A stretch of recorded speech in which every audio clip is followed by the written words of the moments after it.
Meeting back to order.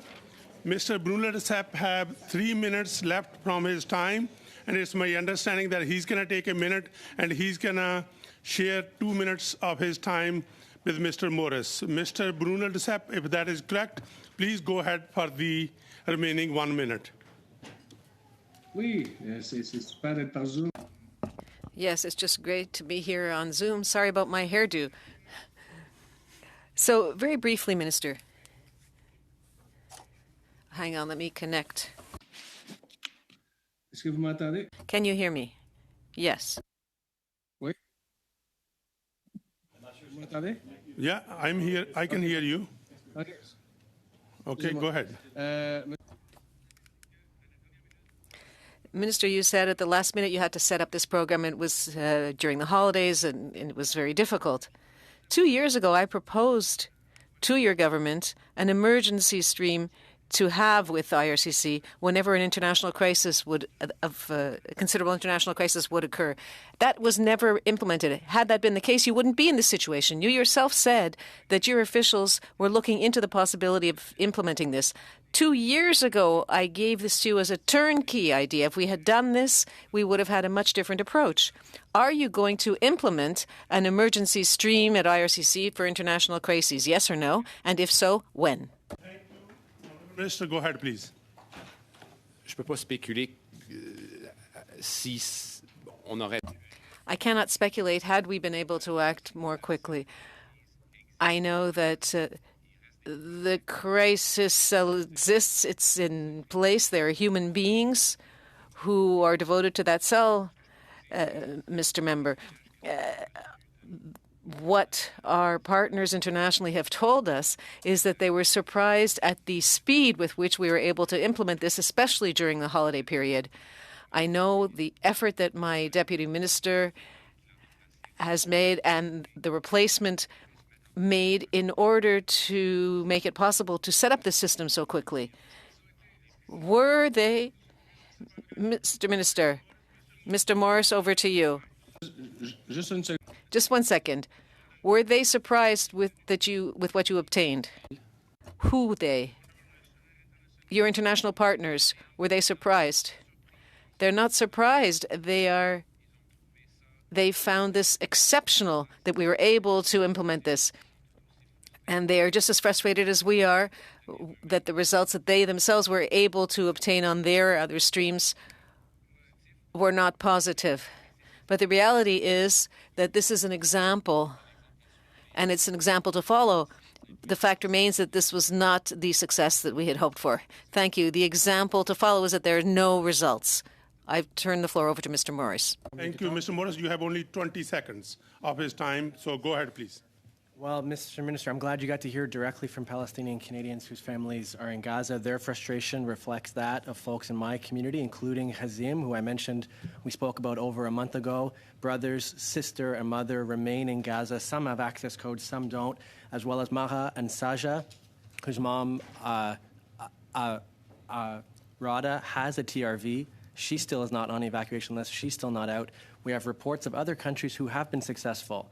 Australia, Italy, Spain, of getting family members out. If they've been able to, why hasn't Canada? Thank you. Time is up. Minister, briefly, if you can answer. There are no other countries that have a similar program of this scope. Australia did, in fact, issue a number of visas. I don't know if they would be saying that it has been successful. Other countries are talking to us. There are at least 6 or 7 that want to reproduce this model. They don't want to reproduce one that is that will not be successful, but I think we all owe it to ourselves to try.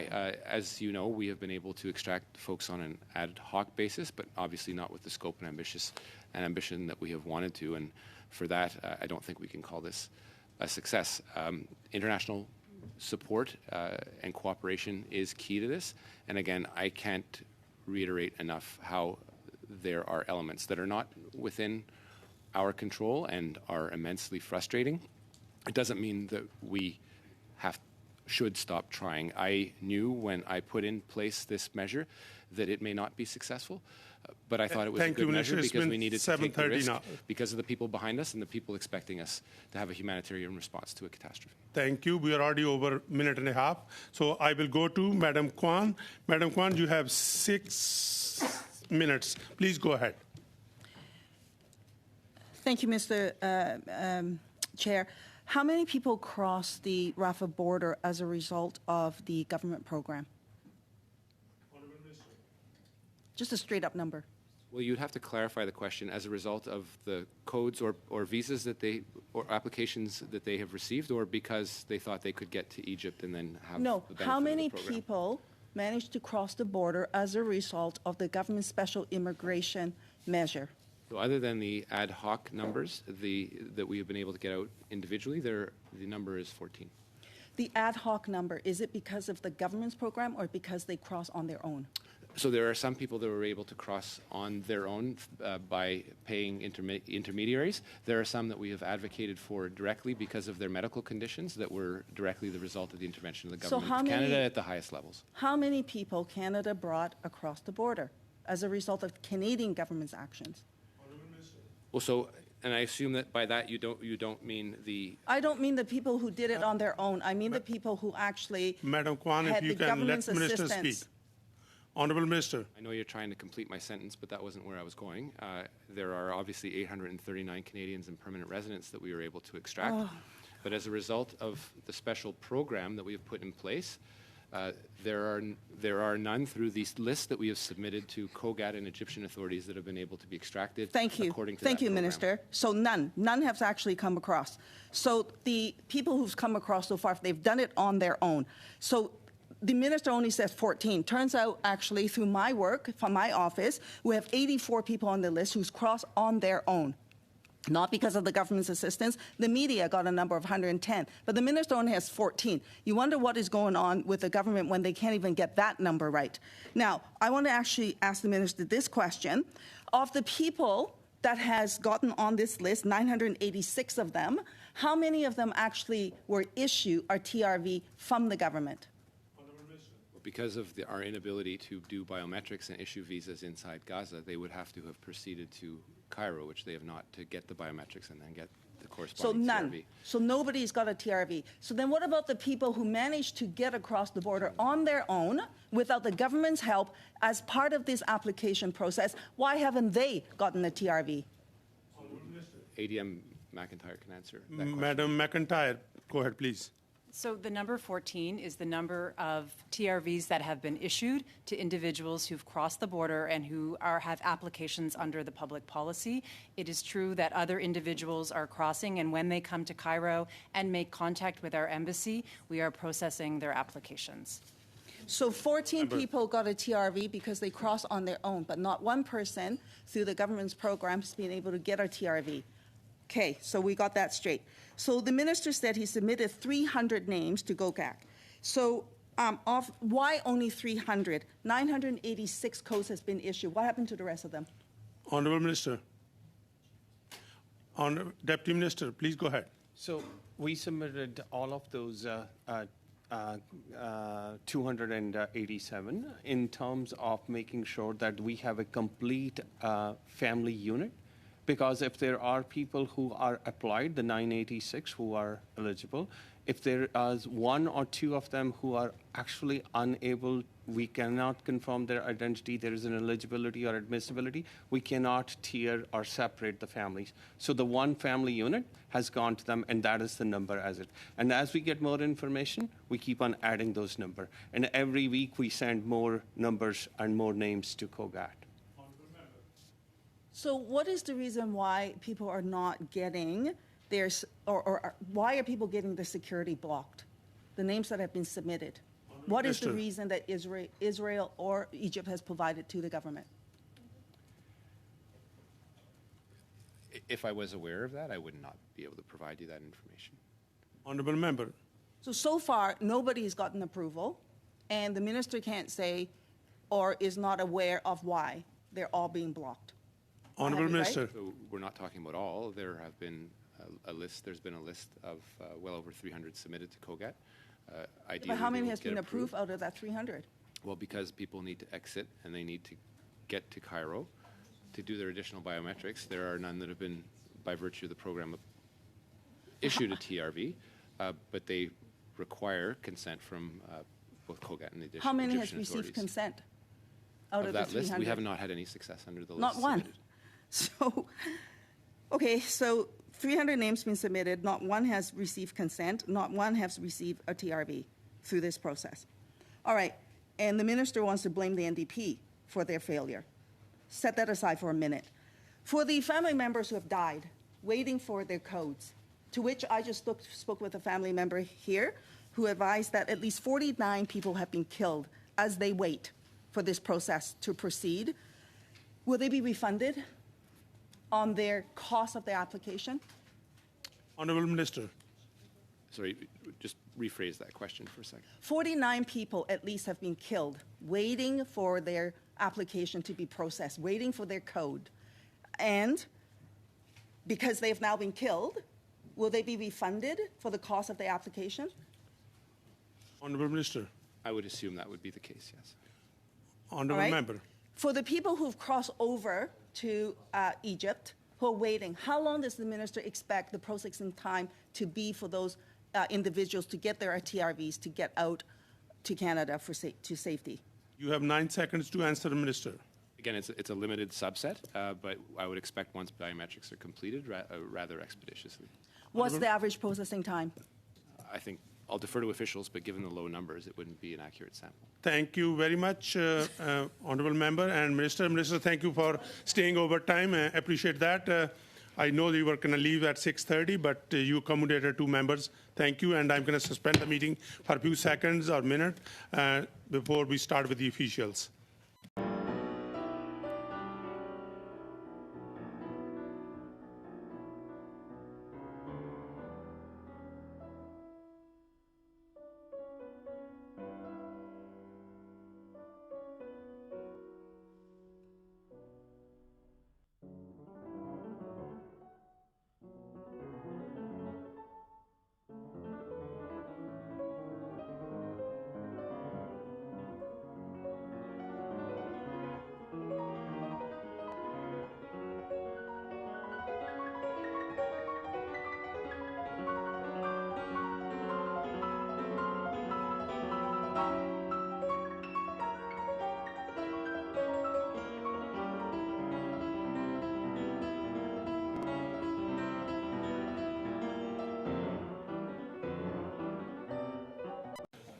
And we will start with Mr. Reddycop. Mr. Reddycop, let me see if the officials are ready. Deputy Minister, are you ready? Or you need time? Ready? Okay, so we will start with Mr. Reddycop for 6 minutes. Please go ahead. Thank you, Deputy Minister. Thank you for being here and answering our questions. Just wanted to talk about some general questions about how Canada deals with people that have passports from entities that may not be recognized as a country. So, for instance, the Liberal government currently recognizes Israel as a state, but not Palestine. However, they do recognize the Palestinian Authority can and does issue passports for people in those territories. That said, before I get into the issue specifically, I just want to know more generally about the process. So, what is the estimation by IRCC as to the percentage of people who arrive at our border that may have passports but are not from countries that are recognized by Canada? Deputy Minister. Thank you for the question. The countries which are recognized in terms of entering Canada are mostly the one which are through the IKOO guidelines, which is a standard which we actually adhere to. And those name of the countries are provided to us, and it's an international component. For us to actually see what country really is represented on the passport, we have a full list, which is mostly, it's been internationally made clear that that would be the one which would be identified as the one which we would allow the entry into. So by that you mean that there are no people have entered Canada who do not have passports from valid countries? Deputy Minister. Mr. Chair, what I'm referring to is a list which is provided by ICAO, and that is the list which we work with. The folks who actually represent with that passport, they are allowed to enter into Canada. Honourable Member. Okay, so I guess more specifically regarding Gaza, the Palestinian people that are living in the Strip and the program that you're here for today, on your website it says this, I'll quote it, "After entering Canada, in most cases you can stay for up to 3 years as a temporary resident, as long as your passport and biometrics are valid for the entire time. If your passport or biometrics expire in less than 3 years, your status as a temporary resident will expire at the same time. You can apply to extend your status before it expires, but you need to make sure your passport and biometrics are up to date before you apply." So questions about that statement. First, is the Israeli-issued identification card valid for Gazans in lieu of a passport for the purposes of this program? Deputy Minister. So the passport through this program, Chair, is actually this particular public policy is referring to a Palestinian Authority-issued passport. So regarding passports for people from Gaza, they're issued by the Palestinian Authority out of the West Bank and not by Hamas out of Gaza, correct? Deputy Minister. I would say that Palestinian Authority is the authority which we are recognizing as the one which is the valid entity. Okay. What about passports that are issued by the Jordanian government for Gazans for the purposes of this program? Deputy Minister. Sorry, could you repeat the question, please? What about passports that are issued by the Jordanian government for Gazans for the purposes of this program? Deputy Minister. If they are Jordanian official, Jordanian residents, or they are actually nationals, Jordanian national, they will be processed accordingly. Honourable Member. Okay. I want to talk a little bit about Egypt. On Canada's Immigration and Refugee Board website, in direct reference to the issue of documents for Gazans, the IRB addresses the issue around Egypt. It clearly states that a person from Gaza requires either a valid identification card issued by Israel or a passport issued by the Palestinian Authority to cross the border into Egypt. So did the Canadian government consult the Egyptian government before announcing this program? I mean, obviously, people have to pass through Egypt, and so I'm just curious if our government consulted with the Egyptian government. Deputy Minister. Mr. Chair, the short answer is yes, that we did consult with the Egyptian authorities. Honourable Member. Okay, so what specifically has Canada done to coordinate with Egypt on the issue of these passports on people coming from Gaza? Deputy Minister. Could I? Ms. McIntyre, go ahead, please. Assistant Deputy Minister. Thank you very much. So the engagement with the government of Egypt was done primarily by our head of mission and our team in Cairo.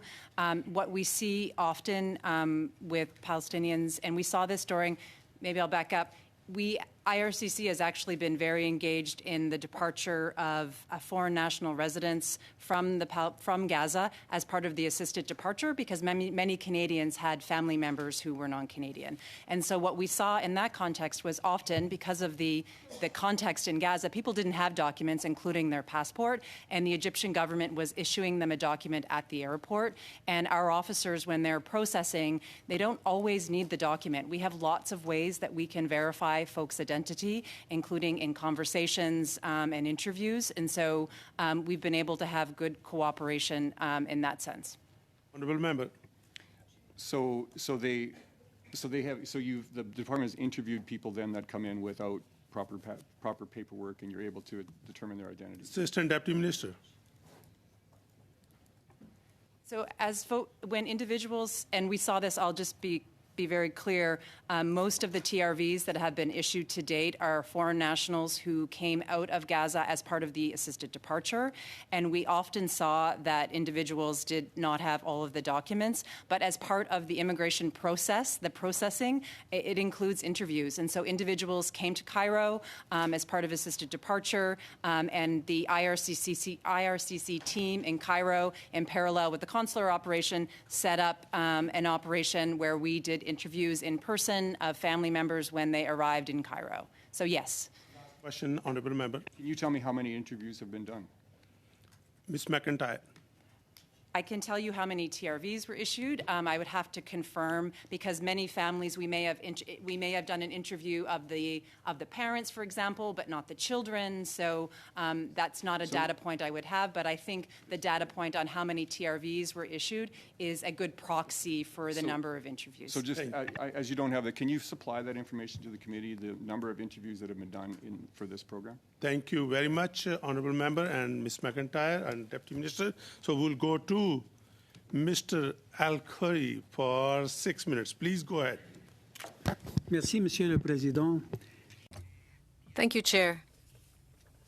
And welcome to the three members, and thank you for your generosity of coming to enlighten us,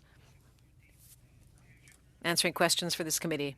So I'd like to ask my first question of Ms. McIntyre. Ms. McIntyre, many people here in Canada, and particularly in my riding, are concerned about the safety of members of their families, their relatives in Gaza.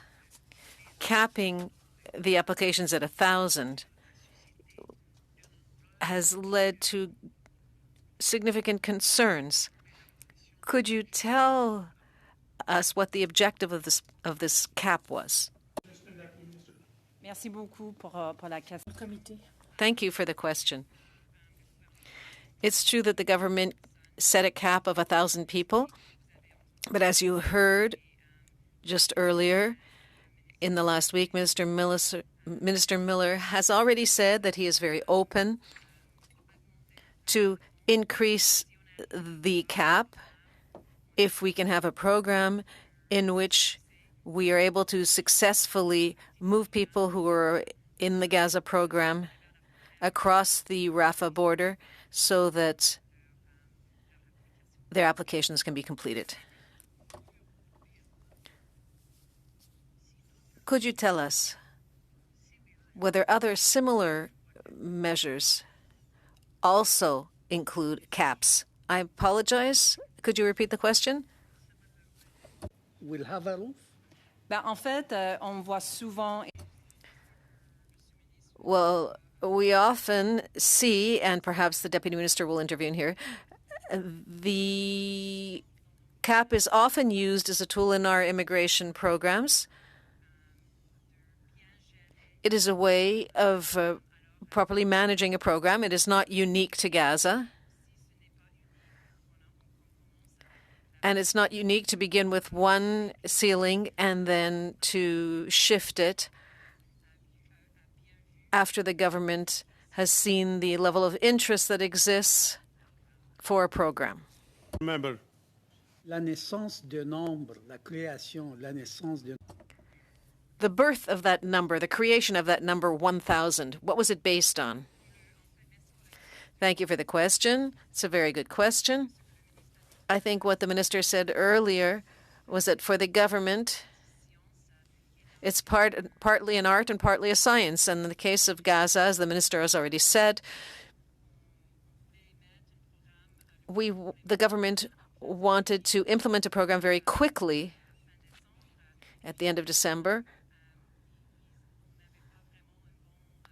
We do not really have a good estimate of the level of interest, and as the minister has said, now we understand the interest better, the interest among families in Canada in the program, and this is why the minister just said that he is very open to the idea of an increase in the cap.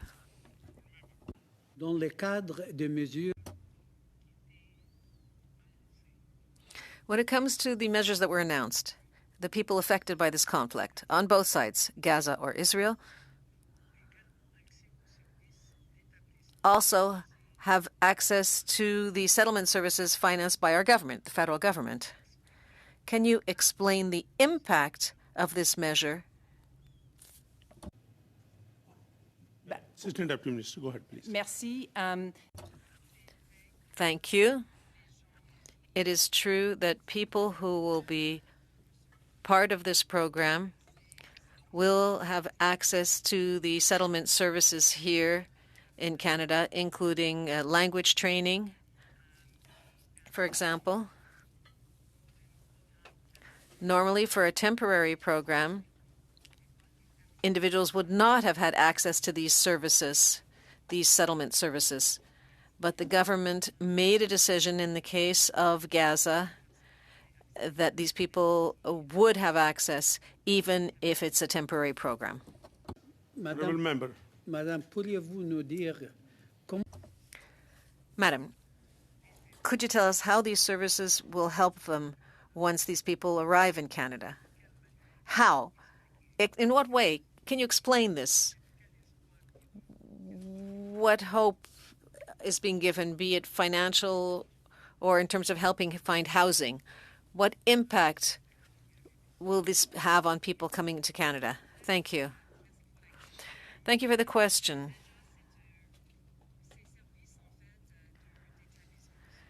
These settlement services are based on the idea that the federal government, in order for the federal government to offer support to newcomers, for example,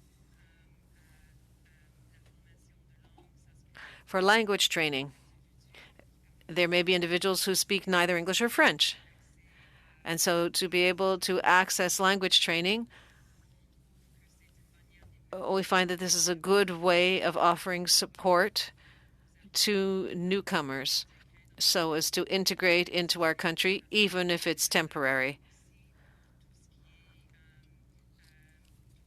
Also, when it comes to finding housing, opening a bank account, these services are integrated into our program for nationals. And as I've already mentioned, the government decided to offer the same service to individuals who will be part of this program, even if they're temporary.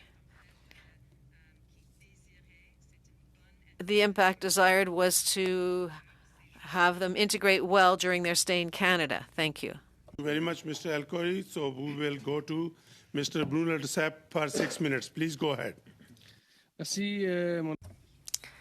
Thank you, my friend, the chair. Let's talk about real things. When I was chair of the Special Committee on Afghanistan, several witnesses told us that there was a shortcoming because there was not an emergency stream whenever an international crisis would occur. There was nothing with RCC for a sudden occurrence. And so I listened carefully and proposed a work plan with an emergency stream with 6 clearly defined terms that could have been implemented at IRCC. The Deputy Minister Fox seemed very interested in this program and told us that she was implementing it. Mr. Deputy Minister, I proposed this 2 years ago, and this is directly connected to the subject of today's meeting, a program that was implemented at the very last minute because of an international crisis.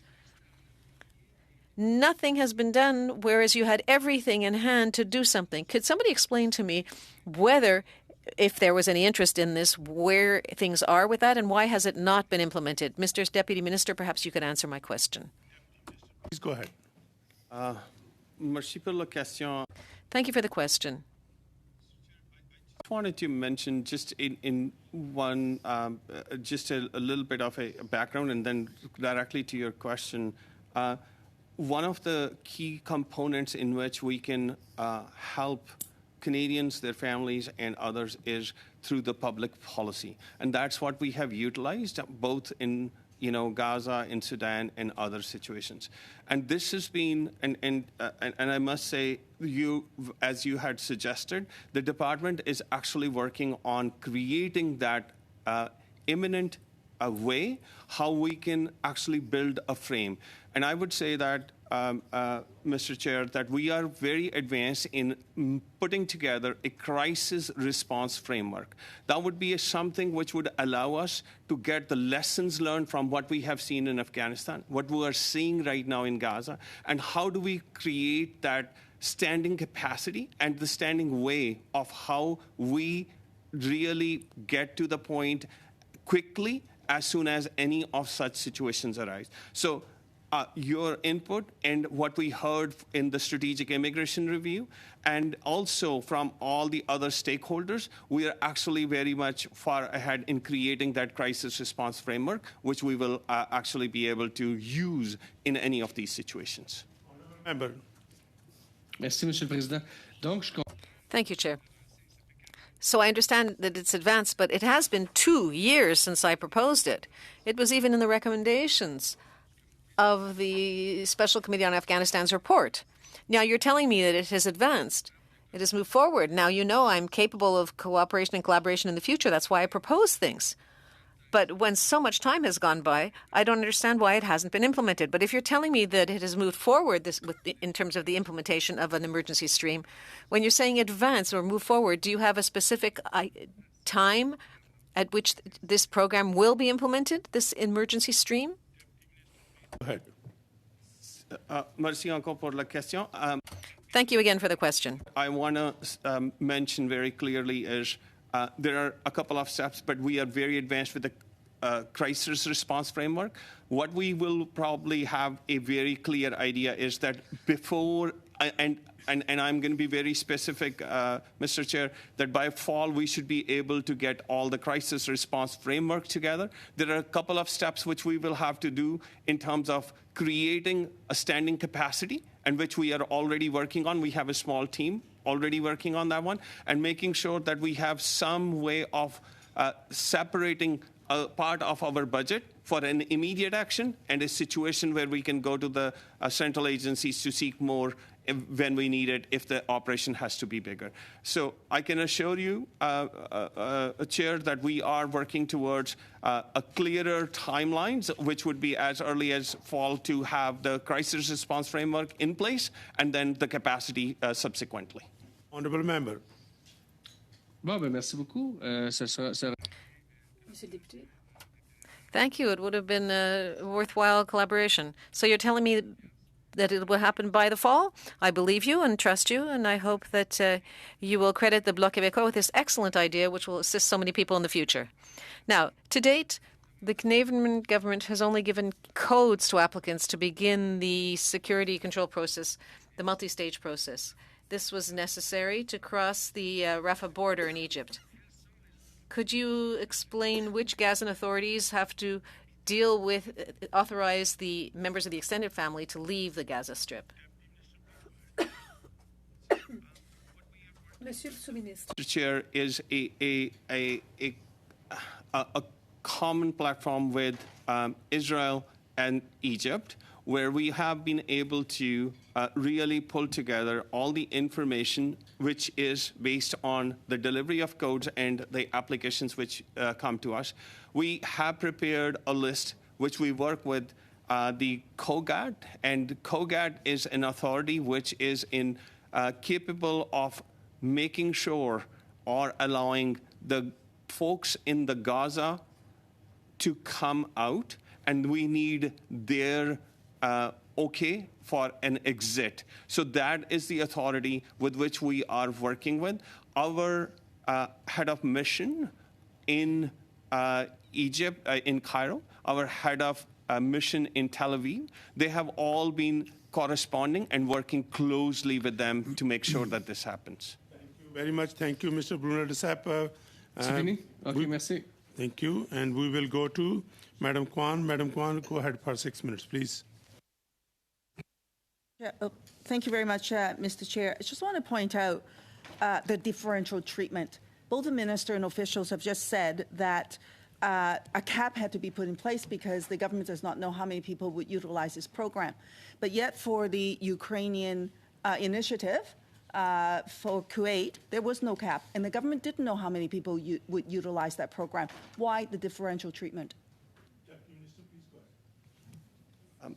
So for the purpose of specifically and I'll take the example of Gaza, we are wanting to make sure that, as Minister mentioned also, to see if we are able to get the people out from where they are. And as it becomes more clear that we are able to facilitate that movement or that movement happens, we are wanting to make sure that we are increasing that. At that time, it was mostly defined to do a very quick adjustment in terms of bringing or providing a safe place for the Palestinians who were trapped in that war situation. Well, the government would be able to achieve the same thing without putting a cap in place. And by putting a cap in place, the government has delayed the processing of the application process. So when was the last code issued by the department to reach that 986, I believe it was, prior to the expansion announcement? Deputy Minister. So the last, as Minister pointed out, Mr. Chair, that the department has continued to actually send codes out. My department tells me, and my folks have told me, that as late as Friday of last week, we had sent out codes too. And I believe... And Sorry, I think you misunderstood my question. What was the date in which the government reached the 986 codes? When was the 986th code issued? Deputy Minister. Let me clarify that what I was getting to is 986 is not the code. 986 is the number of applicants in the system who have received the code and actually applied with an application. Well, Codes yes. are in much higher number. Yes, so then when the department processed those 986 applications, and then to which they get codes with them, then what was the date? What was the date to which that last application was processed and received the code? Deputy Minister. Mr. Chair, can I please clarify something because there is a confusion Sure, I'll stop the watch and Madam Kwan, please go ahead. So there is a confusion about whether the codes trigger the application. So as I started to explain earlier, there is a process in which, first of all, the web form is actually through that is applied. A code is issued. Code triggers a way to actually submit a TRV application. And each applicant needs to have one application. So that we issued around 1,600 to 2,000 codes already, for which we got around 200, for which we got application which we started to completely process, and we are at 986. And we will continue to do that. I'll start the watch. Madam Kwan, go ahead. Well, thank you very much. Well, I can tell you, in my office, I have a list of 2,500 applicants, extended family members who've submitted their application to come to Canada to safety, of which 2,000 of them have yet to receive a code. Without receiving the code, they cannot move into the next phase of the processing application. So I believe that the 1,000 cap has blocked those 2,000, at least those 2,000 people in moving forward with the application. Now, the government says they're now lifting, no, I'm sorry, the minister said he's not lifting the cap, but expanding it. But he would not give a number as to what that expansion is. So what is the expansion of that number? Will those 2,000 people who are still waiting for the application to be processed to get a code be able to get one? Deputy Minister, please go ahead. So as Minister pointed out, that the aspect of expanding or facilitation is mostly based on the fact that are we able to get people out from that? We have 986 complete applications where we have been unable to secure the people to come out, even though we're working every single day with Israel and Egypt. If that's the approach, then the government may as well just give up and go home. Because so far, you have brought nobody, not one person has come out of the government's process. So that is a false answer. I'm sorry. It doesn't even make any sense to suggest that. Then we're just going to pause and see how we do. Because so far, you have not been able to get one person out. If that's the case, then go home. But that cannot be the process. And the minimum process the government has to do is to facilitate the people here in getting through all the Canadian bureaucracy so that they can move on to the next phase. But by having this cap, it is preventing people in moving forward into that next phase so that they be ready to move forward. Now, on this, so this is what I'm hearing from the government. And the government is not doing everything they can to move this process as quickly as possible for people. Isn't that the case? So now I want to ask the officials this question. We know that other jurisdictions, other countries have been able to move this forward. They have been able to get the visas issued. Canada has not issued one TRVs for people. So others have been able to do so. How is it that they have been able to do so? Is Canada talking to those other countries and their officials about what they're doing to facilitate their process? Deputy Minister, you have 12 seconds to answer. Mr. Chair, Canada is the first country with this public policy where we have actually put in place something which is for the facilitated measure for extended family members. No other country has this program, and any cases, whether they are from Australia and others, are consular cases. None of them have been able to get out as an extended family member or eligibility which we have been defined. And Canada stays working with Israel, working with Egypt on that one, and that is where the focus is, to get the people out and continue to work and even expand this program as Minister mentioned. Thank you very much, Madam Kwan and Deputy Minister. I'll go to Mr. McLean. Mr. McLean, go ahead for 5 minutes, please. Well, thank you very much, and thank you to all my colleagues around the table for asking so many excellent questions about the process involved in getting people out of Gaza at this point in time, because it is a mix that we cannot figure out right now, and many people are dialing our offices saying they're stuck in the process. So thank you, everyone. But I do need to ask some questions about Sudan as well. So with respect here to everybody that's come along the way from representing people in Gaza, thank you for all your questions here as well. But Sudan, I mean, how do you get to 3,250 applicants available to come to Canada from Sudan, first of all? Honourable Deputy Minister. So, Mr. Chair, so we have, as mentioned earlier, we have actually started with both. When the conflict broke out, we started with the assisted departures, and we continued to work towards a program which was announced in February of this year, and that had a 3,250 as a cap. But we expect that over 5,000 people would be actually coming through that, and that because of the fact that each of the applicant may have further other dependents on that. Honourable Member, go ahead, please. So, okay, you're telling us that 3,250 is the cap, but you're saying that it's a fluid cap. It'll actually be there will be dependents that come with that or bring other people with them after that. So it's not a hard cap. It's actually a soft cap, if you will. Can you also, so if you could confirm or deny, but can you also tell us where that number is at this point in time? How many have come in from Sudan? Deputy Minister, please go ahead.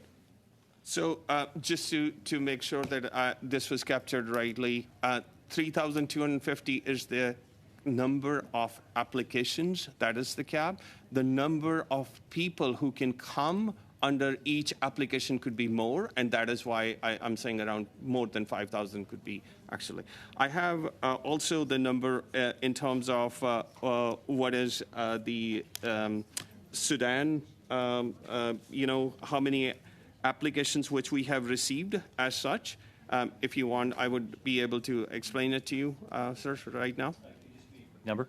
Yeah. So applications which were submitted until now are almost 2,800, rough estimate, and out of which we have a complete applications which we have confirmed with Anchor Air and everything else, as it stands around 458. Thank you. Remember. Okay. You've got 3 countries here that people have fled. So you're really not dealing with people in Sudan right now. You're dealing with people in the neighboring countries because they're fleeing Sudan. And that includes, of course, Chad and South Sudan and Egypt. Egypt's the common link here between these 2 very difficult situations. Do you have people on the ground in Egypt that are facilitating? I mean, Canadian personnel on the ground in Egypt that are facilitating. How many people do we have, and how are they actually working to get this through the Egyptian government? And is there a translation to how that works for the people that need to come from Gaza as well? Deputy Minister. So, Mr. Chair, we do have a presence on the ground in Egypt. We have an embassy in Cairo where we have immigration officials who are working as both with Gaza as well as the Sudan piece. There are, because we have a global case management system, we can actually work throughout our network, and some of these applications might be actually done in Jordan or any other place also. And as far as the major caseload is concerned, it's very right that we have different countries which form a cohort of that, which includes Egypt, UAE, Saudi Arabia, Uganda, and other countries. These are some of the applicants who are actually have a different country of residence, and they are a part of this cohort, which we are seeing at this point. Well, thank you very much. One of the things is when you look at all these processes, one thing you do is you actually nail yourself to an order. What is the process when you actually go through the application here, step by step? I mean, the worst thing we do here is give people false hope and make them jump through a whole bunch of hoops that they're never going to get through. So if you look at all the hurdles that everybody has to go through here, can you put it down in an actual operational spreadsheet, if you will, a Gantt chart, whatever? Here's what happens. Here's our timeline on that. Here's where we need to respond. Here's the other officials you have to get to at that point in time. Is that something you can provide clarity to all the people that are applying? You have 8 seconds to reply. Deputy Minister, please go ahead. So, Mr. Chair, we have a very refined program in terms of, getting the completed applications, the work which is entailed in making sure the eligibility and admissibility is done. This is a permanent resident program. We have a very defined process with which we go. This is also now a special, aspect of that. And we have a timeline which would actually be more defined in such a way that it could take, depending upon what we have, all the information, it could take by the end of this year or early next year actual arrivals happening. Thank you very much. Thank you, Mr. McLean and Deputy Minister. So we will go to Mr. Ali. Mr. Ali, go ahead for 5 minutes, please. Thank you. Thank you, Chair. Thank you to the officials for being here. I agree with Mr. McLean, my colleague. He said we should not give a false hope to the people who are already in that devastating situation. So through you, Mr. Chair, to Deputy Minister, one of my constituents, Ms. Bisan Khalif, who's present here today's committee, has 15 immediate family members in Gaza, parents and siblings, plus their families, spouse, and kids. They have all applied. 6 of them had received G codes through the special Gaza stream. A few also received biometric instructions, but they were not able to complete them as they had to go to Egypt to do them, and nobody was allowed to leave or cross the borders. Then one member of the family, my constituent's brother, escaped to Egypt by paying a certain amount of money. Now that he's in Egypt, he's been advised by your office to apply for a regular TRV from Egypt and to flag it as a critical urgent case through the web form for web form request. My question is to you: how is it that someone can pay money to cross the border from Gaza to Egypt, but our government can't get Canadians' families out? Who's making money off those bags? I just have a few more things, and then just so you can summarize it. Who's making money off the backs of the refugees? Why has our government been able to get the same access to the list of the people permitted to exit Gaza when other countries have been able to do so? And at the end, my question is, are we all Canadians have the same status? Are we all have the same privilege? Thank you. Deputy Minister, please go ahead. Mr. Chair, I I'd start by saying that, first of all, we have put a lot of effort in working with the Egyptian and Israeli authorities in terms of submitting our list through COGAT to get the people out of Gaza. There are different ways. We do hear about that, people using different measures, different ways, whether they are paying, whether they're doing, and they are coming out. We, as Government of Canada, are continuing to work with the authorities so that we can put some effort and bring them out. So that is where our focus has been. As such, we have had not a success, as Minister pointed out. The folks who have actually come out have come out on their own. In relation to anyone who is out and he or she is trying to apply for a TRV, it is a process in which they will not be captured through the public policy because they don't have code. However, this is a flexibility, and this is an authority which is vested in our officers who are actually taking into consideration the humanitarian and the compassionate part of it, and certainly looking at by case basis, and very much leaning forward to make sure that we can actually provide an easy access through TRV. So this, again, as I said, is not carte blanche, but case by case. But our officers have the ability to use the compassionate and humanitarian situation as they deem fit and do that.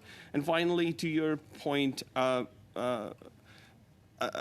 a question was asked through you, Mr. Chair, that to us, our focus has been really to figure out how best we can support the community which is trapped in Gaza through our efforts, which are diplomatic efforts, bureaucratic efforts. Sorry, Chair. I'll stop the watch and let the Deputy Minister finish. I was just going to say, and we have put a lot of effort on that one, as said earlier mentioned, and we will continue to work our diplomatic channels as such. Thank you. Honourable Member, go ahead. Quick question. Chair, I have 30 seconds to give it to Mr. Nate as well, so my colleague, and then I think then we should start with Mr. Askan Smith. Go ahead, please. Yeah. Thanks very much. My understanding is there are about 2,367 applications. We've completed 900, but 300 have been submitted. The minister said, unfortunately, it's not in our control. It's immensely frustrating. So whose control? Who has that control, and where should Canadians who are so frustrated be directing that immense frustration? But Deputy Minister or Assistant Deputy Minister, you can answer the question. So just to clarify, Chair, that 2,300 are the codes out there. We have 986 applications. I'll stop the watch and I'll go back to Mr. Arkan Smith. Please clarify. No, the core question is there are 300 applications that you have submitted. 900 have been completed, as I understand it. But I take your point, 2,367 codes that are out there of people that have expressed an interest here. Having said that, the question remains, if it's not in our control and we are immensely frustrated, where should we be directing that frustration? Who has the ultimate control here? Thank you. Deputy Minister, go ahead, please. The control is, as I mentioned earlier, is with COGAT, which is the authority, which is the Israeli authority, which has to give the exit for the people of Gaza who are trapped in that place. Thank you very much. Thank you. The time is up, and it's my understanding that my dear friend Brunel de Sepp is giving his time to Mr. Morris. Is that correct? Good. So, Mr. Morris, please go ahead, 2.5 minutes.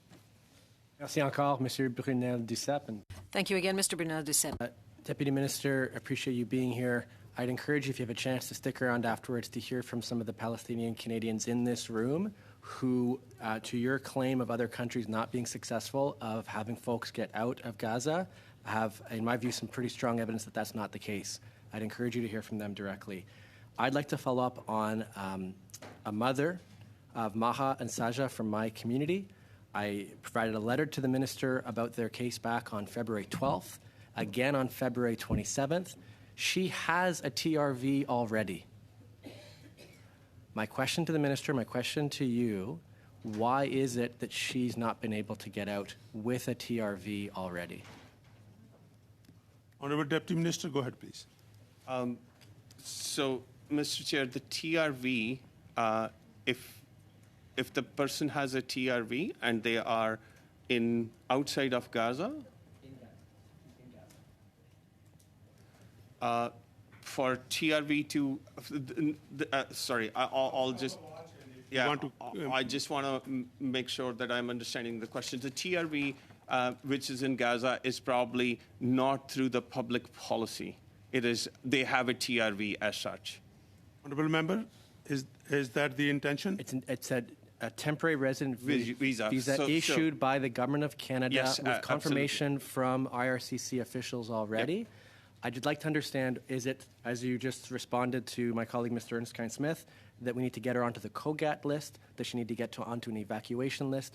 What list do we need to advocate for her to get on, given she already has a TRV? I'll start the watch. Deputy Minister, go ahead, please.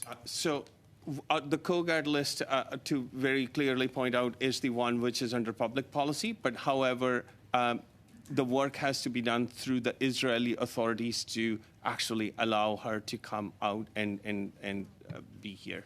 Including for those who, at the end of the access code process, ideally would get a TRV. This person already has that TRV. That remains the case for her as well, and everyone else in her same position too. Absolutely. As I mentioned, Mr. Chair, that our span of control, our reach does not go into the country itself, and it is under the Israeli command that they would be allowing them to come. TRV guarantees the entry into Canada. TRV does not guarantee an exit from that place, which is where she is. Honorable Member, you have 20 seconds. I'd suggest that's where we need to place far more effort in that case, given we're giving out these access codes, and even if they're successful with the access codes, we have no way of getting people out, even if they are successful in finally getting a TRV, which we've learned is extremely difficult already. I'd like to follow up on Sudan as well, but maybe we can have a conversation after this because I just ran out of time. Thank you very much. Thank you, Mr. Morris. I'll go to Madam Kwan. Madam Kwan, you have 2.5 minutes. Please go ahead. Just want to follow up on the notion that other countries have not been able to get people out when, in fact, it is absolutely incorrect. Family members here have lists upon lists of individuals who have actually gotten out. In fact, one family member said her friend is able to get her extended family members out across the Rafah border and then to board a plane. In fact, they're about to board a plane to go to Australia. So this is absolutely untrue, and it is so disturbing to know that IRCC officials have no idea that this is happening and what other jurisdictions are doing to facilitate this process. So I would absolutely ask the officials to go back and do their homework, and then to come back to report back to our committee about what it is that the other jurisdictions are doing and how is it that Canada is not achieving the same kind of result. I just heard the officials confirmed that people who cannot get through the official special immigration program to get their TRVs and to get to safety are now being asked to make a separate application for them to use unofficial channels and then to make a separate application outside of this program. How is this is even possible for this to be taking place? So is the government effectively saying that their program is ineffective and people should use whatever channel that they can access to try to get to safety? Deputy Minister, please go ahead. Mr. Chair, just for records, I did not say that they should use any other channel. What I am actually mentioning is that the way anyone who is able to get out still needs to put in an application for a temporary resident visa. If they are not covered in public policy and they have been able to secure to come to Rafah to come to Canada, they will have to apply for a temporary resident visa. Oh, I understand that. But we just heard from a member of parliament who were told by IRCC that they should, people who went through unofficial channels should be making a TRV to IRCC and then to mark to say that it should be expedited in their processing. That is trying to bypass the existing program. Effectively, that advice is to say that this existing program is ineffective. The chaos that's going on there is shocking. I just talked to a family member, if I can just finish with this, Mr. Chair, that they apply with the opening and they got 5 codes from the same family members that already got codes. Other family member got codes for other family units that's not related to them. This is the level of chaos that's going on, by the way, with IRCC, with this program. Madam Kwan, your time is up. Deputy Minister, I'll give you the time if you want to respond. Otherwise, you don't need to because the time is up right now. Mr. Chair, we will take back into looking at if there are any concerns with the codes, and we will look into that in our operational model. If there's anything else, officials, you want to say, otherwise, I want to thank you on behalf of the committee as a chair. Thank you for appearing and be with us. With that, it's 6:30. 7:30. Before you adjourn, Mr. Chair, I'd like to move a motion, please. Sure, go ahead. That pursuant to Standing Order 1028, the committee invite the Minister of Immigration, Refugees and Citizenship, Canada, (IRCC), close bracket, to return before the committee for 2 hours to discuss the temporary immigration measures initiated in response to the ongoing conflicts in Sudan and Gaza, and that this ministerial appearance be prioritized above all other appearances. And further that, if officials be invited to return to this committee for an hour. Thank you very much, officials. You can go. And the motion is on the floor, and it is 7:30. Because I said we will be adjourning the meeting at 7:30. Is the will of the committee to go ahead or to adjourn? Adjourn? I want to vote on her motion. Adjourn? There is a motion. You want to bring the motion on to adjourn?